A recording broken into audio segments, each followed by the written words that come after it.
అర్థశాస్త్రము ఇందాక మీరు చెప్పారు.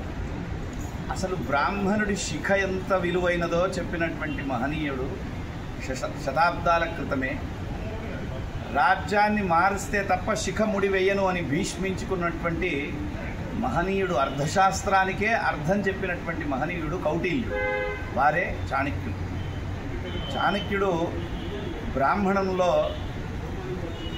ఒక విద్యారణ్యుల వారు ఎంత వైభవాన్ని సృష్టించారో, సనాతన ధర్మాన్ని, విద్యానగర సామ్రాజ్యాన్ని స్థాపించి విజయనగర సామ్రాజ్యంగా తీర్చిదిద్దారో, వారికన్నా ముందు శంకర భగవత్పాదాచార్యుల వారు ధర్మాన్ని ఏ విధంగా కాపాడారో, వారికన్నా ముందు కూడా చాణక్యుల వారు మన భవిష్యత్తు తరాలకు విశ్వవిద్యాలయాలు అవసరము అనేటువంటి దూరదృష్టి కలిగినటువంటి మహనీయుడు.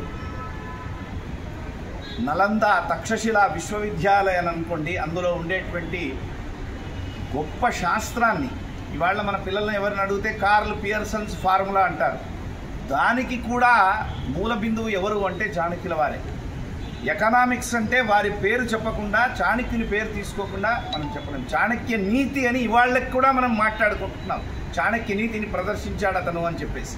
వ్యాపార ధర్మాల్ని, చాణక్యుని యొక్క వైభవాన్ని మన భారతదేశం ప్రపంచానికి ఇచ్చింది. అలాంటి చాణక్యునికి మనం ఏమిచ్చాం? అలాంటి చాణక్యునికి మీరు ఇందాకంటే నిజంగా ఒక్కసారి నేను బాగా ఆలోచించాను.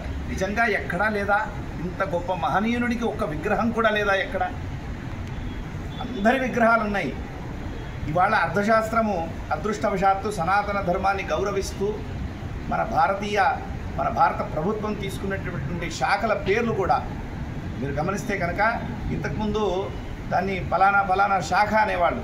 ఇవాళ చాణక్యుడు శతాబ్దాల కిందట పెట్టినటువంటి పేర్లు ఈరోజు ఆర్థిక శాఖకు, భవనాలకు, అదేవిధంగా 5 ఏళ్లకు ఒకసారి వచ్చే ప్లానింగ్ కమిషన్కి కూడా చాణక్యుల వారు ఇచ్చినటువంటి పేర్లనే ఇప్పుడు పెట్టడం జరుగుతుంది.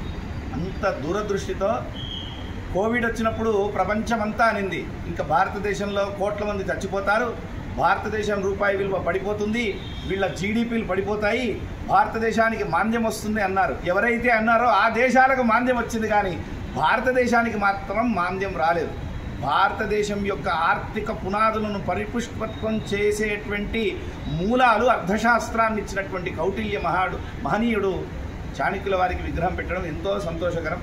అది ప్రతి దేవాలయంలో లాగే ఎక్కడైతే బ్రాహ్మణులు ఉన్నారో, ఎక్కడైతే సనాతన ధర్మాన్ని పాటించే వాళ్ళు ఉన్నారో అక్కడక్కడికి వీళ్ళందరూ కూడా దీన్ని వ్యాప్తి చేయడం కోసం మా దైవ సన్నిధానం దేవాలయం కూడా రావడం జరిగింది.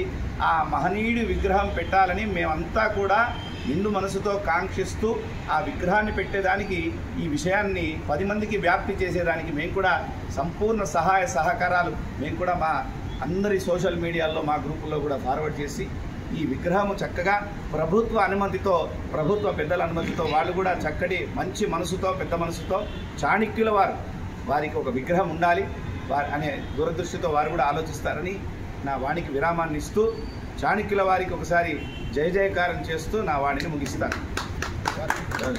జై చాణక్య, జై చాణక్య, జై చాణక్య, జై చాణక్య, జై చాణక్య.